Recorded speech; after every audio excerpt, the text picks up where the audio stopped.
this is an absolutely incredible story of you giving up your son for adoption. Now, why would you give up your child for adoption? Obviously, I didn't want him. That's usually how it works. Yeah, it wasn't. And there we begin. Yeah. He wants me back now. Yeah.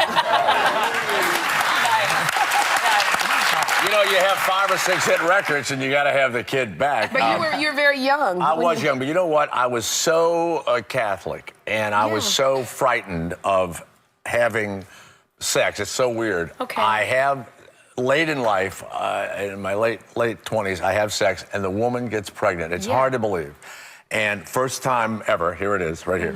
And we were not going to get married, and it was not where either one of us were going. And so this discussion ensues. Do we get married? Are we attached to each other forever? Is the right thing to do? And we both, luckily, I thought, came to the best decision, and it was heartbreaking for both of us. And these wonderful people, Larry and Kendra Harding, I didn't know them then, they adopt him. They name him my name. Wow. JT. They name him my name. Wow. And he is raised, and his best friends are the Pettengills, and my best friends in New Orleans are the Pettengills.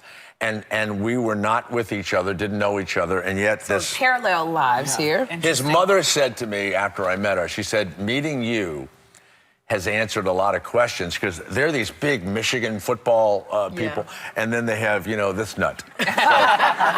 Jay mentioned your family in Detroit, loving family. What made you eventually want to find Jay? And by the way, how did you do it? How'd you go about finding him? I started putting my baby picture on Twitter, and I kept saying, does anyone recognize me? No.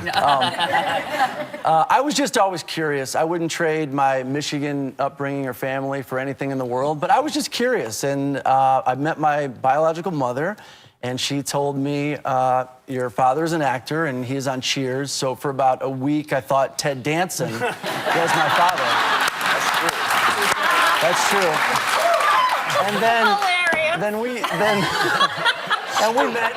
She said, no, it's Jay Thomas. He was on the radio in LA for years. In my Hollywood apartment, on a giant billboard outside of the apartment, was a poster of Jay, as big as a building, Jay's head on a lady's body. Wow. And I looked up at it and I said, this is making a lot of sense. You know? Well, and you have quite a bit in common. You have written some songs, big hit songs. Kenny Chesney. Yeah, he's written none. Well, but in terms of, you're both artists. Do you think that you got that creative sort of gene from Not Dad? the singing. I don't sing, and from the biological mother, I'm sure. But we have my other 2 sons. One's an artist. Jake and Sam. One's an artist. There's 2 that he knows about. The ones that and my daughter Cynthia, who's in Cleveland right now. But then my other son is very creative and all that. So we have that, and his silliness and his wanting to be out there and everything else. Yeah. And when we met, this is the other part of it. If he hadn't have been good for me and I hadn't have been good for him, we would have shaken hands and see you later. We knew we were going to be good for each other, and we embraced. Now, that sounds awful, but we both said it to each other. Had you not been okay, I wasn't going to hang with you. And I said, you know, that's the same. He said, if you had a purple mohawk and earrings in your nose, you wouldn't have been here. Goodbye.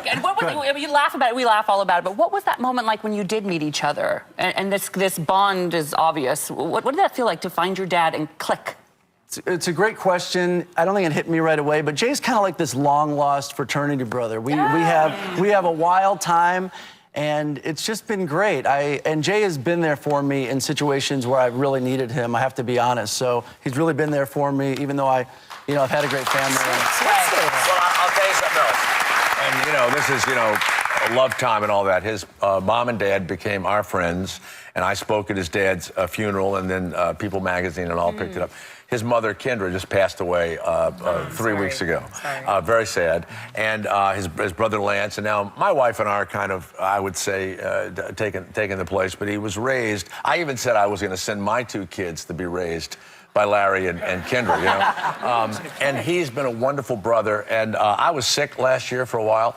He came and took care of me. The worst person to take care of you.